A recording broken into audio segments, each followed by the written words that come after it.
माँ और बाबूजी को नहीं बता सकते थे तो क्या हुआ, मुझे ही बता देते। अब क्या करूं, सब कुछ इतनी जल्दबाजी में करना पड़ा कि मुझे तुम्हें बताने का समय ही नहीं मिला।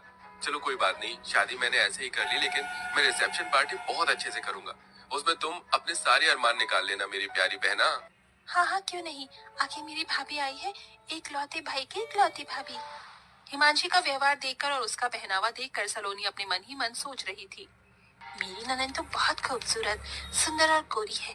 काश कि मैं भी इतनी गोरी और सुंदर होती तो अच्छा होता, लेकिन मैं अपनी ननद की जैसी नहीं हूँ। मेरा रंग सांवला है। सलोनी अपने मन में ऐसा सोचकर अपना मुंह लटका लेती है। कुछ देर बाद हिमांशी सलोनी को अपने भाई के कमरे में लेकर आती है। भाभी जी, आपको अगर किसी भी चीज की जरूरत हो तो मुझे बता देना, मैं यहीं पर हूँ। आवाज लगा देना, मैं आ जाऊंगी और आपकी मदद करवा दूंगी।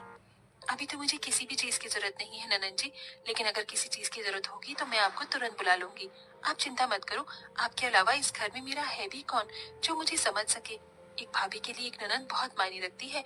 आप तो इस चीज को समझती हो ना। हाँ हाँ, क्यों नहीं मेरी प्यारी भाभी, बिल्कुल समझती हूँ। आप चिंता मत करो, मेरे रहते इस घर में आपको कभी किसी चीज की परेशानी होगी ही नहीं। ऐसा बोलने के बाद हिमांशी अपने भाई के कमरे से बाहर आ जाती है। थोड़ी ही देर बाद हिमांशी अपने कमरे में जाती है और एक नया सा सूट पहनकर अपनी भाभी के कमरे में आती है। अरे भाभी, अभी तक आप तैयार नहीं हुई हो, रुको मैं आपको तैयार कर देती हूँ। हिमांशी अपनी भाभी सलोनी को तैयार करने लगती है। तभी सलोनी देखती है कि हिमांशी ने बहुत सुंदर और प्यारा सूट पहना होता है। वो शीशे में अपनी ननद को देखते हुए कहती है, क्या बात है ननद जी, तुम्हारा ये सूट कितना प्यारा लग रहा है, तुम्हारे गोरे रंग पर खिल रहा है। मेरा रंग काला है ना, तो मेरे ऊपर ऐसे कपड़े अच्छे नहीं लगते। मैंने कई बार ऐसे कपड़े देखे हैं, लेकिन मेरा रंग और बेकार लगने लगता है। अरे भाभी, कैसी बात कर रही हो आप, ये तो बहुत प्यारा कलर है और ये कलर भी मीडियम है। इसे गाजरी कलर बोलते हैं। आपको पता है ये कलर हर एक औरत के ऊपर जचता है, फिर चाहे वो काली हो या गोरी हो। आपको यकीन नहीं है तो रुको, मैं आपको ये सूट देती हूँ, फिर आप इसे पहनकर देखना, आपके ऊपर बहुत अच्छा लगेगा। हिमांशी अपने कमरे में जाती है और दूसरा सूट पहनकर जो उसने पहना होता है उसे उतार के अपनी भाभी के पास ले आती है। भाभी ये लो सूट। अरे ननन जी, आपको ये सूट मुझे देने की क्या जरूरत थी, रहने दीजिए। अरे क्या हुआ भाभी, आप मेरी भाभी हो, मैं इतना नहीं कर सकती, चलो इसे पहनकर दिखाओ। हिमांशी के ऐसा कहने के बाद सलोनी हिमांशी की बात मान लेती है और सूट पहनकर अपनी ननन को दिखाती है। देखो ननन जी, कैसा लग रहा है। पहले तो मुझे लग रहा था कि मेरे रंग के ऊपर ये अच्छा नहीं लगेगा, लेकिन मेरे सांवले रंग के ऊपर ये मुझे बहुत अच्छा लग रहा है। हाँ हाँ, क्यों नहीं भाभी, आपके ऊपर ये रंग बहुत अच्छा लग रहा है। कलर कुछ नहीं होता भाभी, पहनने का तरीका होना चाहिए। आपके ऊपर ये सच में बहुत अच्छा लग रहा है। आज से आप इसे अपने पास ही रख लो। हिमांशी ऐसा कहकर अपनी भाभी को तैयार करने के बाद मुंह दिखाई के लिए लेकर आती है, जहाँ सब बहुत अच्छे से उसकी मुंह दिखाई की रस्म करते हैं और सभी उसे शगुन देते हैं। साथ में हिमांशी भी एक प्यारा सा तोहफा अपनी भाभी को देती है। भाभी, मैं आपके लिए ये इतना प्यारा सा तोहफा लेकर आई हूँ, इसे हमेशा अपने पास ही रखना। आप तो बहुत अच्छी हो ननन जी, आपका बहुत बहुत शुक्रिया। इस तरह हिमांशी अपनी नई भाभी के आने पर बहुत खुश होती है, लेकिन सलोनी बहुत ही चालाक होती है। उसे जो भी चीज हिमांशी की अच्छी लगती है वो उससे लेने के चक्कर में उसके सामने ऐसा दिखावा करती है जैसे उसके रंग की वजह से उसके ऊपर कुछ भी अच्छा लगता ही नहीं। एक दिन सलोनी अपनी ननद के कमरे में आती है तो वो ननद के ड्रेसिंग टेबल पर बहुत महंगा महंगा मेकअप का सामान देखती है। कितना महंगा महंगा मेकअप का सामान है, मुझे तो बड़ी हैरानी हो रही है। ऐसा सामान तो मैंने कभी देखा ही नहीं जिंदगी में। अरे भाभी, आप यहाँ, कुछ काम था क्या आपको? नहीं, कुछ काम नहीं था, मैं तो बस ऐसे ही आई थी। वैसे ननद जी, आपके कमरे में ड्रेसिंग टेबल पर ये इतना महंगा महंगा मेकअप का सामान, वैसे तो मैं भी सोचा करती थी कि मैं मेकअप करूंगी, लेकिन मेरा रंग सांवला है इसलिए मेरे रंग पर पता नहीं मेकअप खिलेगा या नहीं। अरे भाभी, आप भी ना कैसी बातें करती हो और सोचती हो, ऐसा कुछ नहीं होता। मेकअप हर चेहरे पर अच्छा लगता है, देखो मैं आपको करके दिखाती हूँ। हिमांशी अपनी भाभी सलोनी के चेहरे पर थोड़ा सा मेकअप करती है तो सलोनी को अच्छा लगता है। तभी सलोनी कहने लगती है, ननन जी बहुत बढ़िया मेकअप है आपके पास, काश कि मेरे पास भी होता। होने की क्या बात है भाभी जी, ये है ना, आप इसे रख लो, मैं अपने लिए और मंगा लूंगी। आपके पास रहे या मेरे पास रहे, कौन सी बड़ी बात है। सलोनी ये सुनते ही खुश हो जाती है। मेरी ननन बहुत अच्छी है, आप सच में बहुत अच्छी हो ननन जी, भगवान ऐसी ननन हर किसी भाभी को दे।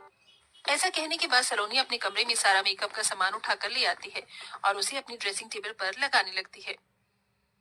ननद के सारे सामान पर मेरा ही अधिकार है। मैं उनके पास कुछ नहीं छोड़ूंगी, सब ले लूंगी। आप लोगों ने मेरी बात नहीं मानी ना, तो मैं पुलिस स्टेशन जाकर आप लोगों के खिलाफ दहेज उत्पीड़न के साथ ही जान से मारने की धमकी के जुर्म में सबको जेल में बंद करवा दूंगी। इसलिए जो मैं कहती हूँ वैसा ही करो चुपचाप से। नहीं नहीं बहू, ऐसा कुछ मत करना, तुम जो कहोगी हम वो करेंगे। इसके बाद जूली उन सबको काम पर लगा देती है। ननद जी जरा जल्दी हाथ चलाइए, नहीं तो। नहीं नहीं मेरी प्यारी भाभी, भाभी मैं करती हूँ ना, आप आराम से बैठो सोफे पर, और किसी चीज की जरूरत हो तो कहना। सासू माँ खाना बना या नहीं? अब हमें कल तक का वेट करना होगा क्या?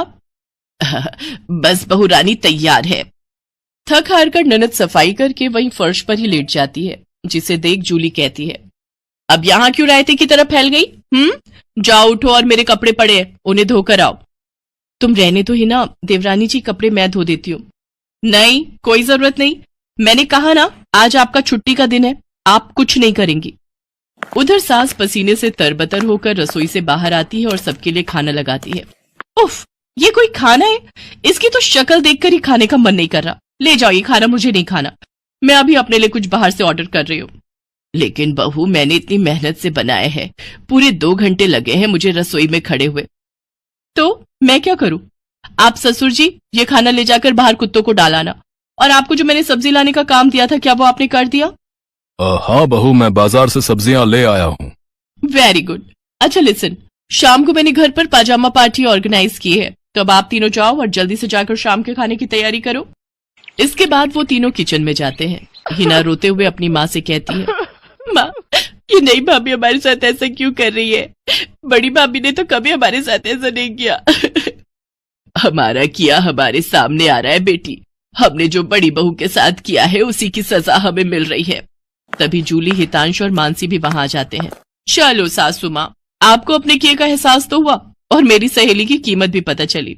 हाँ सासू माँ, मानसी मेरी सहेली है। क्या ये सच है बड़ी बहू?